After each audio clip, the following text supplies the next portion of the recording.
당신이 몰랐던 한국의 놀라운 실화를 공개합니다. 들려드릴 이야기는 정말 특별해요. 단순한 무기 이야기가 아닙니다. 한 나라의 생존 의지와 평화에 대한 간절한 염원이 만들어낸 기적 같은 이야기거든요. 구독과 좋아요는 저희에게 큰 힘이 됩니다. 그럼 시작할게요. 여러분, 이런 질문을 받는다면 어떻게 답하시겠어요? 핵무기 없이도 핵무기만큼 강력한 억제력을 만들 수 있을까? 대부분은 불가능하다고 말할 겁니다. 하지만 한 나라가 그 불가능을 현실로 만들었어요. 안녕하십니까? 저는 루카스 하멜입니다. 독일 함부르크 출신이죠. 북대서양 안보협의체 소속 전략자산 분석국장을 맡고 있어요. 지난 20년간 전 세계 무기 개발 정보와 전략 자산 배치를 분석해왔습니다. 감정보다는 숫자를, 역사보다는 시뮬레이션을 믿고 살아왔어요. 그런 제게도 인생을 통째로 뒤흔든 하나의 나라가 있었습니다. 바로 대한민국이었죠. 정확히 2달 전의 일입니다. 스위스 인터라켄에서 열린 글로벌 전략균형 포럼 2일차 오후 세션이었어요. 다른 참석자들은 언제나처럼 미국과 중국, 러시아의 전력 분석에만 집중하고 있었습니다. 그때 젊은 분석원 하나가 떨리는 손으로 보고서를 회람시켰죠. 제목은 대한민국의 신형 전술탄 개발 현황이었어요. 처음엔 아무도 관심을 주지 않았습니다. 한국? 또 뭔가 유행어 붙여서 마케팅하려는 거겠지. 중국이나 미국이 움직이지 않는 한 큰 의미는 없을 거야. 저 역시 그 말에 고개를 끄덕였어요. 그때까지만 해도 한국은 제게 그저 조용하고 성실한 중간 강국에 불과했거든요. 하지만 그날 회의 말미 그 젊은 분석원이 보여준 사진 한 장이 저의 시선을 완전히 붙들어 버렸습니다. 이건 보통의 탄도미사일이 아니었어요. 마치 짐승처럼 위협적이고 뭔가 완전히 다른 무기였습니다. 이것은 현무비로 추정됩니다. 미국이 냉전기에 포기했던 운동 에너지 무기 콘셉트와 구조가 매우 흡사해요. 그 순간 회의장은 완전한 침묵에 휩싸였습니다. 20년간 이 일을 해오면서 이런 적막은 처음이었어요. 그날 밤 저는 좀처럼 잠들 수 없었습니다. 그 사진이 계속 머릿속을 맴돌았거든요. 한국이, 그 조용하던 나라가 왜 이런 무기를 만들었을까?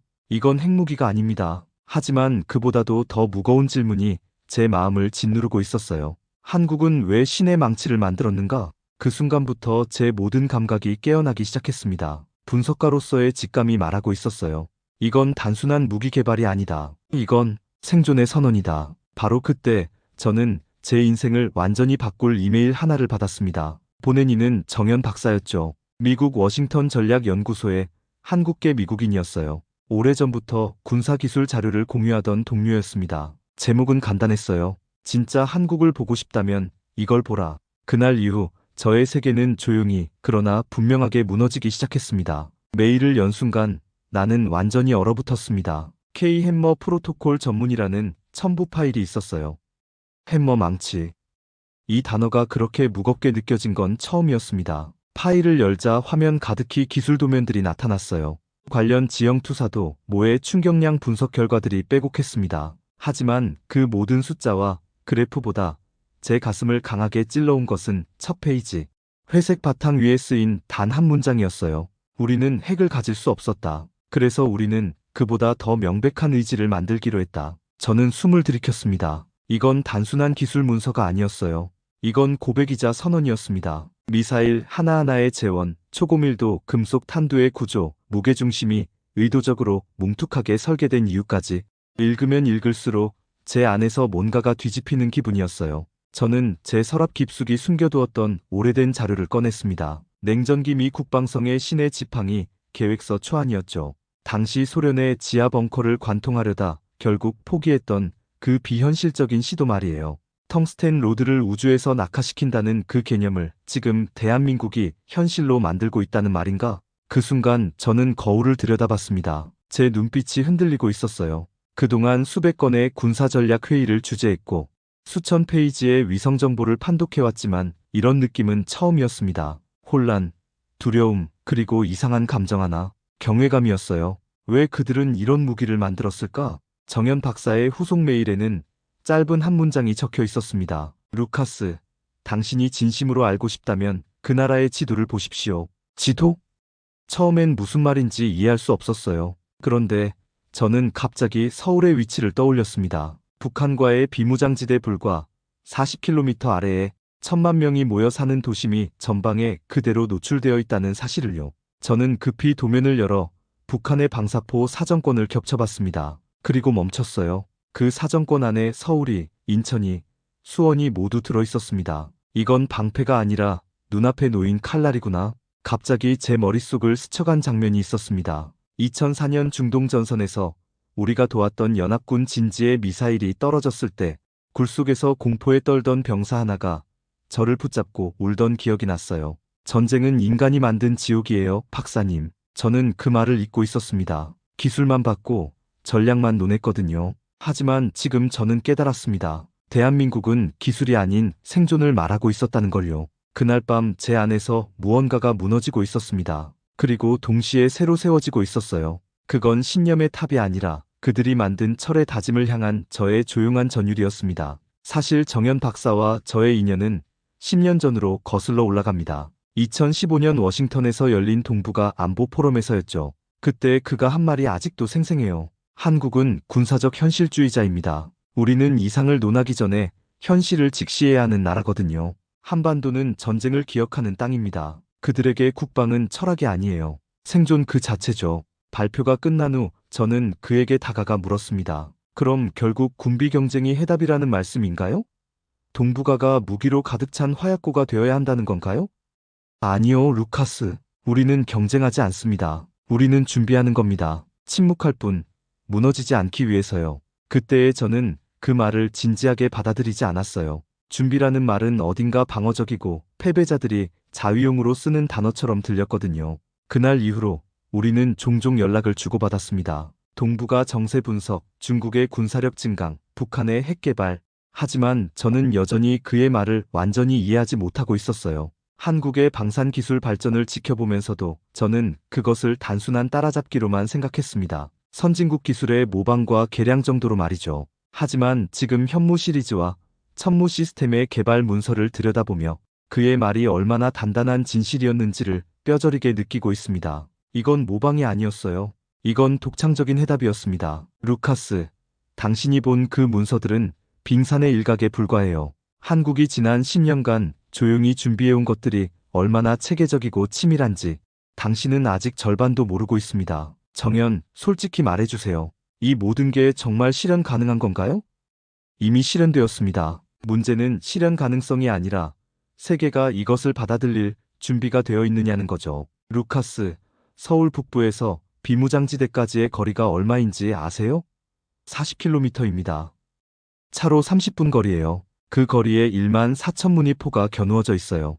핵무기보다 무서운 건 30분 안에 모든 것이 끝날 수 있다는 현실입니다. 그래서 신의 망치를 우리는 먼저 치지 않습니다. 하지만 치겠다고 위협하는 자에게는 그 결과가 어떨지를 명확히 보여줄 필요가 있어요. 한국은 선택해야 했습니다. 핵무기를 만들어 국제사회에서 고립되거나 아니면 다른 방법을 찾거나 우리는 세 번째 길을 택했어요. 핵무기가 아닌 핵무기보다 더 확실한 억제력을 말이죠. 그것이 운동에너지 무기군요. 맞습니다. 방사능도 없고 국제법 위반도 아니고 하지만 파괴력은 소형 핵무기를 능가하죠. 언젠가 당신도 이해하게 될 거예요, 루카스. 한국이 왜 이런 선택을 할 수밖에 없었는지를. 지금 저는 그 말이 무엇을 의미하는지 완전히 이해합니다. 한국은 단순히 무기를 만든 게 아니라 생존의 철학을 만든 거였어요. 당신이 진심으로 한국을 이해하고 싶다면 개발자들을 직접 만나보세요. 그들의 이야기를 들어보시길 바랍니다. 그렇게 해보겠습니다. 정연 감사합니다.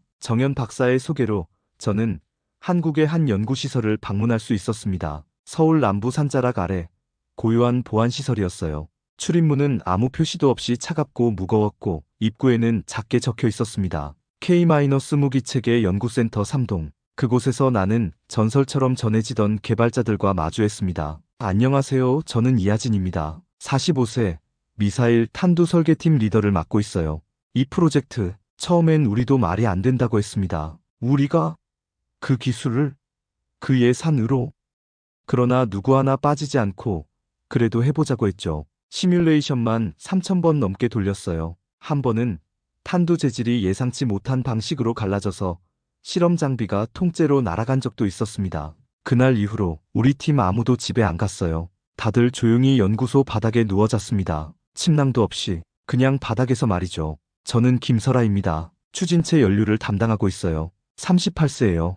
우리 연료조합은 미국식도 러시아식도 아닙니다. 그냥 한국식이에요. 안 되는 걸 억지로 되는 방식으로 만든 거죠. 예산이 부족하면 열로 버티고, 장비가 없으면 손으로 재고, 안 되면 다시 또 다시 해봤어요.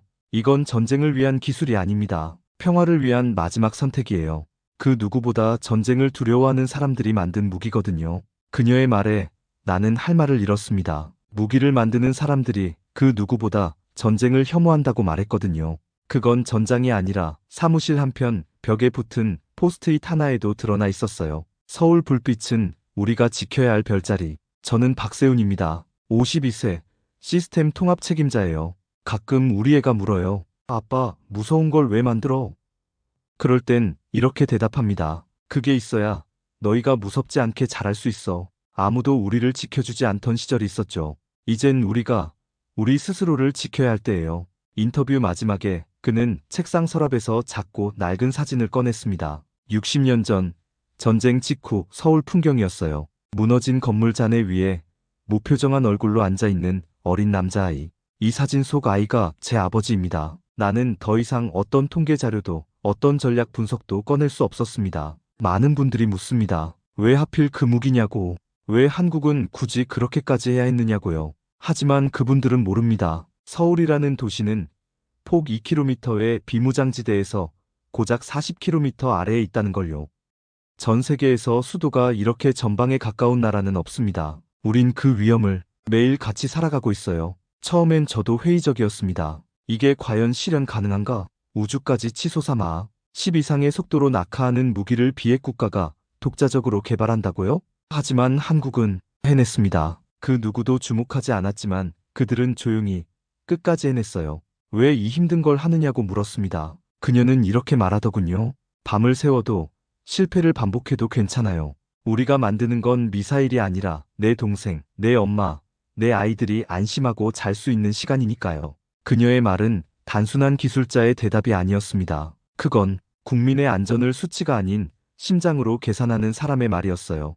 누군가는 말합니다. 한국은 집속탄을 만들어 국제사회에서 고립될 거라고. 신의 지팡이를 흉내 내봤자 결국 핵이 아니면 안 된다고. 하지만 우리는 압니다. 그 무기는 먼저 쓰기 위한 창이 아니라 무너지지 않기 위한 방패라는 걸요. 그날 밤 나는 연구소 CCTV 기록을 돌려봤습니다. 하얀 방진복을 입은 연구원들이 실험실에서 밤을 새우며 파편 각도를 재고 고열에서 금속의 구조 변형을 테스트하는 장면. 그들은 환호하지 않았어요. 성공해도 박수는 없었습니다. 그들은 그저 고개를 끄덕이고 다음 실험으로 넘어갔어요. 국가를 만든다는 건 그렇게 조용하고 묵직한 일이라는 걸 나는 그제야 깨달았습니다. 우린 자주방이라는 단어를 간판으로 내세우지 않습니다. 하지만 대한민국은 세계에서 가장 조용하게, 가장 독하게 자기 나라를 스스로 지키고 있는 나라예요.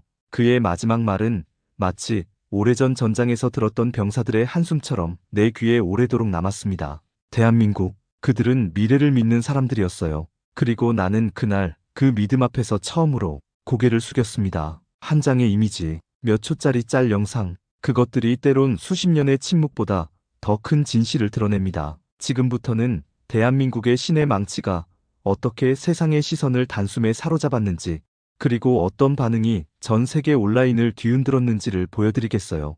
2025년 3월 14일 트위터 사용자 디펜스 헌터 8이 올린 게시물이었습니다. 이거 실화냐? 한국이 만든 괴물 미사일. 첨부된 영상에는 어두운 발사대 위 뭉툭한 탄두를 장착한 거대한 미사일이 불기둥을 뿜으며 수직으로 치솟는 모습이 담겨 있었어요. 짤막한 설명 자막이 붙어 있었죠. 현무 V 핵없는 핵억지 한국형 신의 망치. 리트윗수 14만 2천 회, 댓글수 8만 개가 넘었습니다. 이건 냉전 때 미군이 포기했던 신의 지팡이 개념 아닌가요? 한국이 진짜 이걸 실현했으면 미친 거임. 대단해. 무기 과장 같은데? CG 아니야? 현무비는 KARI와 ADD가 공동 연구한 실체 있는 무기입니다. 공식 실험 보고서도 나와 있어요. 이런 걸 왜 만드는 거지? 무섭다 한국. 우린 먼저 쓰려는 게 아닙니다. 우릴 향한 수천 문포를 막기 위해서 만든 거예요. 논 뉴클리어 디터런스의 교과서적 사례될 듯. 한반도 지정학이 만든 기형적 진화, 과학 역사 존버 한국 스타일. 레디다 밀리터리 테크에서 가장 많은 추천을 받은 게시물의 제목은 이랬습니다. 한국이 신의 영역에 도전한 이후 K방산이 진화시킨 냉전의 유령.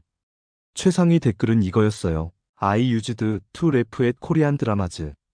Now I'm taking notes from their defense engineers. 한국 드라마를 보고 웃었는데 이제는 한국 국방 엔지니어들한테서 배우고 있다는 뜻이죠. 틱톡 위어드 밀리터리가 올린 60초 영상은 더욱 폭발적이었습니다.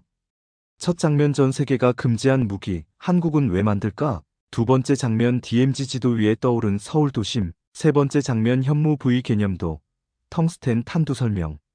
네 번째 장면 슬로우 모션 낙하 영상과 함께 마하텐, 9톤 타격이라는 자막.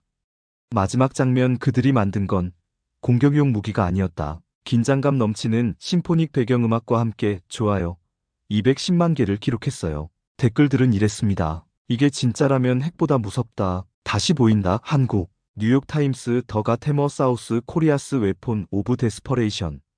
가디언 더 가테머 사우스 코리아스 웨폰 오브 데스퍼레이션. 르몽드 에이지아스 사일런트 포트러스 하우 솔 프리패드 투 서바이브. 아사히 신문 일본 언론 한국 전략 과잉 시대의 진입. 중국 황구시보는 비꼬는 듯한 반응을 보였어요. 한국, 미국 기술 모방한 거대 허풍. 각국의 군사 전문가들이 앞다퉈 반응 영상을 올렸습니다. 미국의 한 전직 공군 조종사는 이렇게 말했어요. 이건 단순한 미사일이 아니다. 이건 한국이 세계에 보내는 메시지다. 우리는 더 이상 보호받아야 할 나라가 아니라는. 영국의 국방 분석가는 더욱 직설적이었습니다. 만약 내가 한국의 적이라면 이 무기 때문에 밤잠을 못 잘 것이다. 핵무기는 정치적 부담이 크지만 이건 그런 제약이 없어. 인터넷 밈도 폭발적으로 늘어났어요. 한국 과학자들 BS 불가능이라는 단어, 결과 불가능이라는 단어가 졌습니다. 다른 나라 우리도 핵무기 만들어야겠다. 한국 핵? 그거 옛날 거 아닌가요? 세계 한국이 뭔가 만들고 있다는데 미국어? 우리가 포기한 그걸? 중국 잠깐, 저게 진짜야? 북한. 하지만 웃음 뒤에는 진지한 분석들이 쏟아져 나왔습니다. 한 프랑스 군사 전문가는 이렇게 평가했어요. 이것은 게임 체인저다. 한국은 핵 확산 금지 조약을 위반하지 않으면서도 핵 억지력에 준하는 효과를 만들어냈다. 독일의 전략연구소에서는 이런 보고서를 냈습니다. K 햄머는 비핵 억제의 새로운 패러다임을 제시했다. 이는 향후 20년간 국제안보 체계의 새로운 표준이 될 것이다. 아시아 지역의 반응은 특히 뜨거웠어요. 일본의 한 네티즌은 이렇게 썼습니다. 한국이 이런 걸 만들 줄 몰랐다. 우리도 뭔가 해야 하는 거 아닌가? 대만의 군사 커뮤니티에서는 이런 댓글이 인기를 끌었어요. 한국처럼 우리도 독자적인 방어수단이 필요하다. 더 이상 남에게만 의존할 수는 없어. 중국의 반응은 복잡했습니다. 공식적으로는 한국의 군비 확장을 우려한다고 했지만 비공식적으로는 한국의 기술력을 인정하는 분위기였어요. 중국 군사 전문가 하나는 익명으로 이렇게 말했습니다. 솔직히 말하면 우리도 이런 기술을 원한다. 하지만 한국처럼 정교하게 만들 수 있을지는 모르겠다. 북한은 며칠간 침묵했다가 결국 이런 성명을 냈어요. 남조선 괴뢰들의 무모한 도발 행위를 강력히 규탄한다. 하지만 그 성명조차 예전보다는 톤이 낮았습니다. 러시아의 한 군사 분석가는 이렇게 평가했어요. 한국이 만든 건 무기가 아니라 예술작품이다. 기술적으로는 완벽하고 전략적으로는 치밀하다. 스웨덴의 국방연구소에서는 이런 분석을 내놨습니다. K 햄머는 소국이 강대국과 대등하게 경쟁할 수 있는 새로운 방법을 보여줬다. 이는 국제정치의 균형을 바꿀 수 있는 혁신이다. 정작 한국인들의 반응은 의외로 차분했어요. 그냥 우리가 우리 지키는 거잖아. 뭘 그렇게 난리야? 외국에서 더 놀라네. 우리는 이미 알고 있었는데. 좋긴 한데 이제 세계가 우리를 더 주목할 것 같아서 부담스럽다. 평화를 위한 무기라니. 역설적이지만 맞는 말인 것 같다. 흥미로운 건 시간이 지나면서 온라인 여론이 변했다는 점입니다. 처음에는 무서워하거나 의심하는 반응이 많았지만 점차 존경과 감탄으로 바뀌었어요. 한 해외 네티즌의 댓글이 이를 잘 보여줍니다. 처음엔 한국이 왜 이런 무기를 만드나 싶었다. 하지만 그들의 상황을 알고 보니 이건 선택이 아니라 필수였다. 그리고 그들은 그 필수를 가장 현명한 방법으로 해결했다. 이 모든 반응들 속에서 나는 단 하나의 감정을 읽을 수 있었습니다. 경악, 경계, 그리고 부정할 수 없는 인정이었어요. 전쟁을 원하지 않으면서도 그 누구보다 전쟁을 잘 아는 나라. 한국은 침묵 속에서 그들만의 방식으로 세상에 조용한 선언을 한 것입니다. 세계는 더 이상 한국을 작은 나라로 보지 않게 됐어요. 그들은 한국을 자신만의 방식으로 강해진 나라로 보기 시작했습니다. 어쩌면 이것이 한국이 정말로 원했던 것일지도 모르겠어요. 두려움이 아닌 존경을 받는 것. 침묵 속에서도 자신의 목소리를 들려주는 것 말이죠. 그들은 말이 아닌 기술로 말했습니다. 그리고 세계는 그 말을 들을 준비가 되어 있지 않았어요. 하지만 이제는 듣고 있습니다. 주의 깊게 존경심을 가지고 말이죠. 어른들이 만든 무기입니다. 하지만 그것이 지켜내려는 것은 언제나 가장 작은 존재들이었어요. 이번 장에서는 그 무기를 만든 과학자들이 진짜로 눈물을 흘렸던 순간들을 보여드리겠습니다. 2024년 12월 15일 오후 3시 47분 현무 V3차 시험 발사가 완벽하게 성공한 순간이었어요. 관제실에는 환호성이 울려 퍼졌습니다. 하지만 그 순간 박현우 박사는 조용히 울고 있었어요. 성공했다는 게 기쁘지가 않았습니다. 왜 우느냐고 물었더니 그가 이렇게 대답했죠. 성공했다는 건 정말로 이런 무기가 필요한 세상에 살고 있다는 뜻이거든요. 김설아 박사의 8살 아들이 학교에서 돌아와 물었습니다. 엄마, 친구들이 우리 엄마가 무서운 폭탄 만든다고 하는데 정말이야? 그 순간 김설아 박사는 아이 앞에서 울음을 터뜨렸어요. 아니야, 엄마는 너를 지키는 방패를 만들고 있어. 아이가 다시 물었습니다. 그럼 왜 울어? 너한테 이런 설명을 해야 하는 세상이라서 미안해서야. 이하진 박사의 동료였던 최민호 연구원이 과로로 쓰러진 날이었어요. 병원에서 깨어난 최민호가 첫마디로 이렇게 말했습니다. 실험, 잘 끝났나요? 그 말을 듣고 이하진 박사는 복도에서 펑펑 울었습니다. 이 친구는 자신의 건강보다 나라를 먼저 걱정하고 있었어요. 그런 사람들과 함께 일한다는 게 너무 무거웠습니다. 박세훈 박사가 아버지의 유품을 정리하던 중 발견한 일기장이 있었어요. 1953년 전쟁 직후 아버지가 쓴 글이었습니다. 언젠가 우리 아들이 클 때는 이런 전쟁 없는 세상이 되었으면 좋겠다. 그 글을 읽고 박세훈 박사는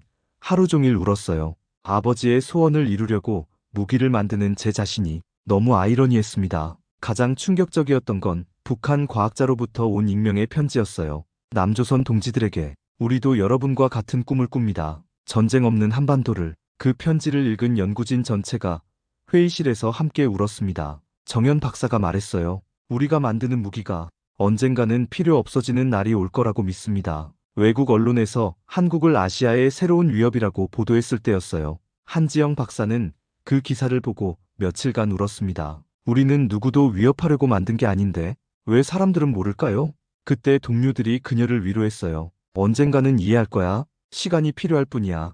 우크라이나에서 피난 온 아이들이 한국에 보낸 편지를 받았을 때였어요. 한국 과학자 아저씨들, 우리도 한국처럼 안전했으면 좋겠어요. 그 편지를 받고 연구소 전체가 울었습니다. 이나윤 연구원이 말했어요. 우리가 만든 기술이 다른 나라 아이들에게도 희망이 될 수 있다면. 마지막 최종 점검이 끝나고 현무-B가 정식 배치된 날이었어요. 모든 연구진이 모인 자리에서 박현우 박사가 마지막 말을 했습니다. 여러분, 우리가 해냈습니다. 하지만 이게 끝이 아니에요. 이제부터가 진짜 시작입니다. 이 무기가 절대 쓰이지 않는 세상을 만드는 것. 그게 우리의 진짜 임무죠. 그 말을 하며 그도 울었고 모든 사람이 함께 울었어요. 이들의 눈물은 두려움의 눈물이 아니었습니다. 책임감의 무게였어요. 그들은 알고 있었습니다. 자신들이 만든 것이 단순한 기술이 아니라 수천만 명의 생명과 직결된 것이라는 걸요. 그래서 더욱 조심스럽게, 더욱 완벽하게 만들어야 했습니다. 연구소에는 특별한 전통이 하나 있어요. 매년 6월 25일 전쟁이 일어난 날에 모든 연구원들이 모여서 1분간 묵념을 합니다. 그리고 이렇게 다짐하죠. 다시는 이런 일이 일어나지 않도록. 그날만큼은 모든 사람이 눈물을 흘립니다. 박현우 박사의 마지막 고백입니다. 솔직히 말하면 저는 이 일을 하면서 거의 매일 울었어요.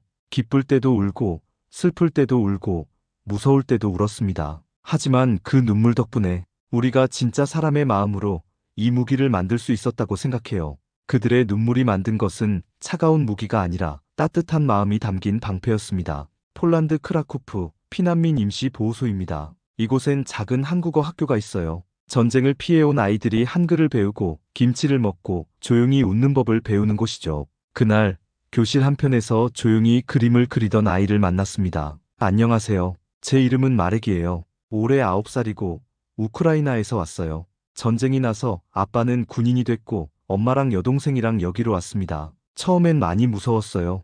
비행기 소리만 나도 숨었거든요. 근데 여기 와서 한국 선생님들이 괜찮아, 여긴 안전해라고 말해줬어요. 그리고 이상한 그림을 보여줬습니다. 그날 마렉은 나에게 한 장의 그림을 건넸어요. A사 용지 위에 그려진 거대한 망치 하나, 하늘에서 번개처럼 내려오는 모습이었습니다. 이게 뭐니? 내가 조심스럽게 묻자 마렉은 웃으며 말했어요. 이건 한국이 만든 번개망치예요. 괴물들이 나쁜 폭탄으로 사람들 괴롭힐 때 이 망치가 내려와서 쿵 하고 막아줘요. 아이의 설명은 군사전략도 억지론도 아니었어요. 그건 단지 어딘가에서 자기를 지켜주는 방패에 대한 이야기였습니다. 그 망치에는 한국 사람들이 작은 글씨로 이렇게 써놨대요. 다시 울지 마. 그 글자가 너무 작아서 괴물은 못 읽는데 우리 마음엔 보인대요. 소피아, 8살, 시리아에서 온 아이입니다. 제 나라도 전쟁이 있었어요. 무서웠는데 한국 선생님이 말해줬어요. 이제 안전한 곳이 있다고. 그 안전한 곳을 만드는 사람들이 있다고요. 안드레이, 10살, 우크라이나에서 왔어요. 저희 아빠도 나중에 한국처럼 무기를 만들까요? 착한 무기를요? 나쁜 사람들을 무찌르는 게 아니라 좋은 사람들을 지키는 무기 말이에요. 리나, 7살, 아프가니스탄에서 왔습니다. 한국 망치는 다른 망치와 달라요. 집을 부수는 게 아니라 집을 지켜주는 망치예요. 올렉산드라, 9살, 우크라이나입니다. 우리 엄마가 말했어요. 한국은 작은 나라인데 큰 마음을 가졌다고요. 작은 나라가 어떻게 큰 마음을 가질 수 있냐고 물어봤더니 다른 사람을 생각하는 마음이 크면 된다고 했어요. 수업이 끝난 후 아이들이 한국에 편지를 썼어요. 안녕하세요, 한국 사람들. 제가 그린 그림 보셨나요? 고마워요. 이제 무섭지 않아요. 마이너스 마렉. 한국의 과학자 아저씨들 고마워요. 저도 커서 착한 무기를 만들고 싶어요. 마이너스 소피아. 한국은 멀리 있지만 저희를 지켜주는 것 같아요. 정말 고마워요. 마이너스 안드레이. 한국 언니들, 오빠들, 우리를 위해 일해줘서 고마워요. 저도 커서 평화를 만드는 사람이 될게요. 마이너스 올렉산드라. 한국어 학교의 이수진 선생님이 말했어요. 아이들에게 복잡한 기술을 설명할 필요는 없어요. 하지만 누군가 자신을 지켜주고 있다는 안정감은 줄 수 있거든요. 마렉이나 다른 아이들은 정확히 무엇인지는 몰라도 한국이라는 나라가 자신들처럼 어려운 상황에 있는 사람들을 생각하고 있다는 걸 느껴요. 그것만으로도 충분합니다. 저는 커서 평화를 만드는 사람이 될 거예요. 한국 사람들처럼요. 마이너스 마렉. 전쟁이 없는 세상을 만들고 싶어요. 모든 아이들이 무섭지 않게요. 마이너스 소피아. 한국에 가서 직접 고맙다고 말하고 싶어요. 마이너스 안드레이. 기술은 아이들이 이해하지 못할 수 있습니다. 하지만 의도는 느낄 수 있어요. 그 아이가 웃으며 잠드는 밤, 한국의 누군가는 그 망치를 다시 갈고 닦고 있을지도 모릅니다. 조용히, 묵묵히 누군가가 무너지지 않도록 말이죠. 마렉이 그린 또 다른 그림이 있었어요. 그림 속에는 작은 집과 엄마, 동생, 그리고 하늘 위로 떠 있는 큰 망치 하나, 그 위에 조심스레 쓰여 있었습니다. 나는 여기 있어도 괜찮아. 그들이 만든 건 전쟁을 위한 무기가 아니라 아이들이 안심하고 그릴 수 있는 내일이었습니다. 세상은 늘 강한 자를 주목합니다. 하지만 이제는 강하면서도 절제할 줄 아는 자를 존경하기 시작했어요. 이 장에서는 세계의 눈이 어떻게 대한민국을 다시 보기 시작했는지를 그들의 직접적인 목소리를 통해 들려드리겠습니다. 처음 한국을 공부하기 시작했을 때 내 주변은 고개를 갸웃거렸어요. 왜 하필 한국인가? 거긴 K-팝, 드라마, 반도체 말고는 없지 않나? 그때마다 나는 이렇게 말했습니다. 당신들은 한국을 너무 작게 본 겁니다. 그들의 기술이 아니라 그들의 정신을 봐야 해요. 요한 슈트라우스, 스웨덴 국방위원회 위원입니다. 한국은 이제 단순한 동아시아의 플레이어가 아닙니다. 그들은 국제안보 담론에서 가장 실제적이고 절실한 목소리를 내는 나라가 되었어요. 특히 신의 망치 프로젝트 이후 한국의 군사 철학은 유럽에서도 매우 진지하게 분석되고 있어요. 라미라 노에미, 콜롬비아 국립안보센터 소장입니다. 한국을 보면서 우리는 억제가 공격보다 더 강한 힘이 될 수 있다는 걸 배웠어요. 그들의 방식은 무섭지 않습니다. 대신 존경스러워요. 이건 매우 중요한 차이죠. 레오 보르에스, 브라질 전략연구소 연구원입니다. 한국 무기를 구매한다는 건 그저 장비를 산다는 의미가 아닙니다. 그건 우린 혼자라도 싸우겠다는 각오를 사는 거예요. 한국의 무기에는 한국의 역사가 담겨 있어요. 그 역사는 절대 굴복하지 않겠다는 의지의 역사죠. 데이비드 존스, 영국 왕립군사학회 연구원입니다. 한국의 방산 기술을 보면 놀라운 점이 하나 있어요. 그들은 단순히 서구 기술을 모방하지 않습니다. 자신들만의 독특한 해법을 만들어내죠. 예를 들어 현무-5 미사일의 경우 기존의 어떤 무기와도 다른 독창적인 설계를 보여줍니다. 이건 단순한 기술력이 아니라 창의력의 문제예요. 마리 루이스 듀부아, 프랑스 국방연구원입니다. 한국이 보여준 건 기술의 민주화예요. 이전에는 소수의 강대국만이 가질 수 있었던 첨단 무기 기술을 중견국도 독자적으로 개발할 수 있다는 걸 증명했어요. 이는 국제 정치의 판도를 바꿀 수 있는 혁신입니다. 하인츠 밀러, 독일 국제안보연구소 소장입니다. K-HAMMER 프로젝트는 21세기 군사기술의 새로운 패러다임을 제시했어요. 비핵 억제의 가능성을 현실화한 첫 번째 사례죠. 이는 향후 50년간 국제안보 체계에 근본적인 변화를 가져올 겁니다. 아브라함 레비, 이스라엘 국가안보연구소 연구원입니다. 이스라엘과 한국은 비슷한 지정학적 상황에 있어요. 적대적인 이웃들에 둘러싸여 있죠. 하지만 한국이 선택한 방법은 우리와 달랐어요. 그들은 핵이 아닌 다른 방법으로 억제력을 만들어냈습니다. 이는 우리에게도 새로운 가능성을 보여주는 사례예요. 알렉세이 이바노프, 러시아 전략연구원 연구원입니다. 솔직히 말하면 러시아도 한국의 기술력을 무시할 수 없어요. 특히 정밀 타격 기술 분야에서는 우리를 앞서가고 있습니다. 한국이 개발한 운동에너지 무기는 기술적으로 매우 인상적이에요. 우리도 이런 기술을 원하지만 한국만큼 정교하게 만들기는 쉽지 않을 것 같습니다. 리 웨이, 중국 현대국제관계연구원 연구원입니다. 익명 조건, 중국 입장에서 한국의 군사력 증강은 우려스러운 일이에요. 하지만 동시에 그들의 기술력은 인정하지 않을 수 없어요.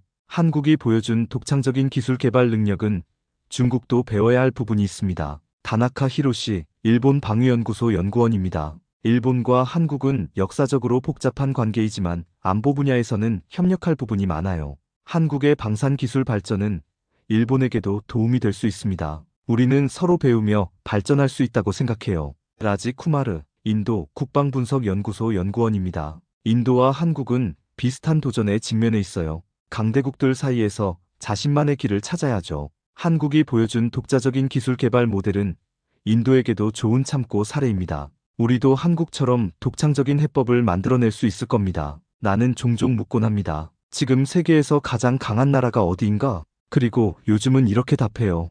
가장 조용히 단단한 나라요. 그게 한국입니다. 이제는 나도 당당히 말할 수 있어요. 나는 한국을 두려워하지 않습니다. 나는 그들을 존경해요. 왜냐하면 그들은 힘을 가졌으면서도 그 힘을 함부로 흔들지 않는 나라거든요. 세상은 드디어 알아가기 시작했습니다. 기술이 아닌 철학, 무기가 아닌 기억, 두려움이 아닌 존중으로 설계된 방패의 존재를 말이에요. 지금부터 들려드릴 이야기는 과거의 기록도 현재의 평가도 아닙니다. 이것은 미래의 선언이에요. 대한민국이 만든 그 무기 뒤에 감춰져 있던 진짜 의도, 그리고 그들이 끝내 이루려는 단 하나의 목적. 지금부터 그 이야기의 끝을 전하겠습니다. 2026년 가을 스위스 제네바에서 열린 국제안보회의였어요.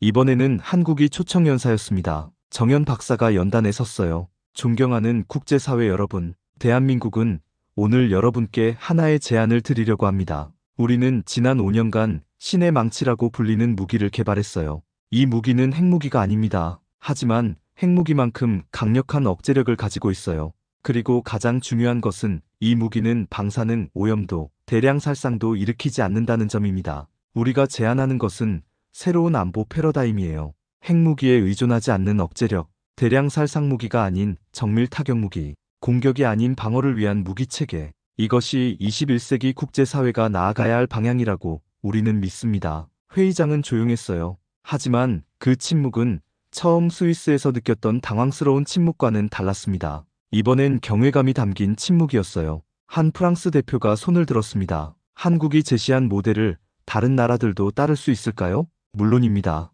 우리는 이 기술을 독점하려고 하지 않아요. 평화를 원하는 모든 나라와 이 기술을 공유할 의향이 있습니다. 단 한 가지 조건이 있어요. 이 무기는 절대 침략용으로 사용되어서는 안 됩니다. 오직 방어용으로만 사용되어야 해요. 독일 대표가 질문했어요. 어떻게 그것을 보장할 수 있습니까? 정연 박사는 미소를 지었습니다. 우리가 지난 5년간 증명해왔듯이 이 무기를 가진 나라는 더욱 평화로워집니다. 왜냐하면 공격받을 걱정이 없어지기 때문이죠. 영국 대표가 우려를 표했어요. 하지만 이런 무기가 확산되면 새로운 군비 경쟁이 시작되지 않을까요? 아닙니다. 이 무기의 특성상 가지고 있다고 해서 다른 나라를 위협할 수 있는 게 아니에요. 오직 자국 방어용으로만 사용 가능하거든요. 따라서 군비 경쟁이 아니라 평화 경쟁이 시작될 겁니다. 놀랍게도 러시아 대표가 입을 열었어요. 러시아는 한국의 제안을 진지하게 검토하겠습니다. 새로운 안보 패러다임이 필요한 시점이라고 생각해요. 중국 대표도 예상과 달리 긍정적인 반응을 보였어요. 중국 역시 평화적인 해결책을 선호합니다. 한국의 모델이 지역 안정에 기여할 수 있다면 지지하겠어요. 미국 대표의 발언이 가장 인상적이었어요. 미국은 동맹국 한국의 이런 혁신적 접근을 전폭 지지합니다. 이는 미국이 추구해온 평화적 억제력의 완벽한 구현이라고 봐요. 일본 대표가 구체적인 협력을 제안했어요. 일본은 한국과 함께 이 새로운 안보 모델을 발전시켜 나가고 싶습니다. 동북아시아부터 시작해서 전 세계로 확산시켜 나가면 어떨까요? 가장 놀라운 것은 북한의 반응이었어요. 북한 대표가 조용히 말했습니다. 조선민주주의인민공화국도 평화를 원합니다. 남조선의 제안을 검토해 보겠어요. 그날 제네바에서 새로운 시대가 시작되었어요. 핵무기에 의존하지 않는 안보체제, 공격이 아닌 방어를 위한 무기체계, 그리고 그 중심에 대한민국이 있었습니다. 연설을 마치며 정현 박사가 마지막으로 한 말이 있어요. 우리는 세계에서 가장 작은 나라 중 하나입니다. 하지만 우리에게는 세계에서 가장 큰 꿈이 있어요. 모든 아이들이 전쟁 걱정 없이 잠들 수 있는 세상. 그 꿈을 이루기 위해 우리는 신의 망치를 만들었습니다. 그 순간 회의장의 모든 대표들이 일어서서 박수를 쳤어요. 5분간 계속된 기립박수. 그것은 한국에 대한 경의였고 새로운 시대에 대한 환영이었습니다. 그날 제네바에서 한국은 증명했어요. 진정한 힘은 남을 굴복시키는 것이 아니라 모두를 일으켜 세우는 것이라는 걸요. 한국이 만든 신의 망치는 파괴를 위한 무기가 아니라 건설을 위한 도구였어요. 평화라는 건물을 짓기 위한 망치였습니다. 이제 나는 한국을 다른 이름으로 부릅니다. 기술 강국도 문화 강국도 아닌 신념 강국이에요. 당신들 곁에 대한민국이 있습니다. 그리고 그것은 우리 모두에게 희망이에요. 제네바 회의 이후 1년, 세상은 정말로 변하기 시작했어요. 폴란드가 첫 번째로 한국과 K-HAMMER 기술 공유 협정을 체결했습니다. 핀란드, 노르웨이, 스웨덴이 뒤를 이었어요. 북유럽 국가들은 이 기술을 바탕으로 새로운 평화 모델을 만들었어요. 공격용 무기는 최소화하고 방어용 무기는 최첨단으로. 결과는 놀라웠습니다. 군사비는 줄어들었지만 안보는 더욱 강화되었어요. 우크라이나 전쟁 이후 불안해하던 동유럽 국가들도 변화했어요. 체코, 슬로바키아, 헝가리가 한국 모델을 도입했습니다. 더 이상 강대국의 눈치를 볼 필요가 없어졌어요. 자신들만의 방어력을 갖게 되었거든요. 아시아에서도 기적이 일어났어요. 대만이 한국 기술을 도입하면서 중국과의 긴장이 오히려 완화되었습니다. 왜냐하면 대만이 더 이상 공격적 무기에 의존하지 않게 되었기 때문이에요. 가장 놀라운 변화는 중동에서 일어났어요. 이스라엘과 사우디아라비아가 공동으로 한국 기술을 도입했습니다. 서로를 공격할 무기가 아니라 외부의 위협으로부터 스스로를 지킬 무기를 선택한 거예요. 아프리카의 일부 국가들도 이 기술에 관심을 보였어요. 나이지리아, 케냐, 남아프리카 공화국이 한국과 협력 협정을 체결했습니다. 목적은 하나였어요. 테러와 내전으로부터 시민들을 보호하는 것이었습니다. 가장 놀라운 변화는 북한에서 일어났어요. 2027년 여름 북한이 공식 성명을 발표했습니다. 조선민주주의인민공화국은 남조선과 함께 평화적 통일을 위한 새로운 방안을 모색하겠다. 군사적 대결보다는 기술적 협력을 통해 한반도의 평화를 실현하고자 한다. DMZ는 여전히 존재하지만 그 의미가 바뀌었어요.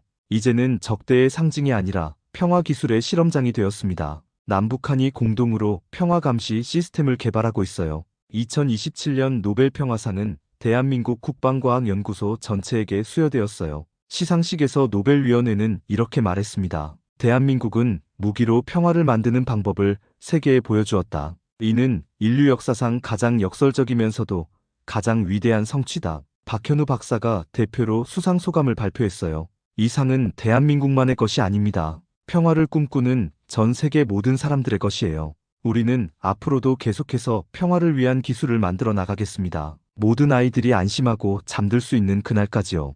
대한민국은 이제 새로운 국가 비전을 제시했어요. 평화기술 강국. 세계에서 가장 강력한 방어력을 가지면서도 세계에서 가장 평화로운 나라.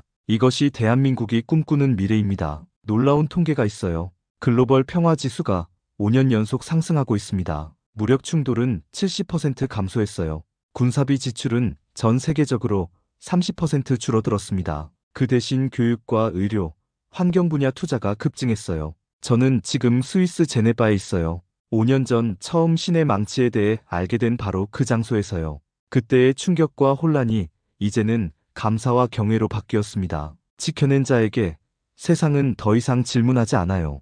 그저 고개를 숙입니다. 대한민국이 증명했어요. 진정한 힘은 파괴하는 것이 아니라 보호하는 것이라는 걸요. 진정한 용기는 공격하는 것이 아니라 견디는 것이라는 걸요. 진정한 승리는 이기는 것이 아니라 평화를 만드는 것이라는 걸요. 우리는 핵을 갖지 않았어요. 대신 스스로 신이 되지 않기로 선택한 자들입니다. 여러분, 이 이야기가 여러분 마음속에 작은 전율이나마 남았다면 지금 바로 구독과 좋아요, 그리고 따뜻한 댓글을 남겨주세요. 우리가 만든 건 단순한 무기가 아닙니다. 바로 지키고 싶은 사람들을 위한 방패였죠. 조용히 강한 나라, 대한민국의 이야기. 지금 여러분이 느낀 이 감동이 또 한 사람의 내일을 지킬지도 모릅니다. 구독과 좋아요, 댓글로 함께해 주세요. 내 나라의 따뜻한 진심을 전하는 채널 감동내국자였습니다. 감사합니다.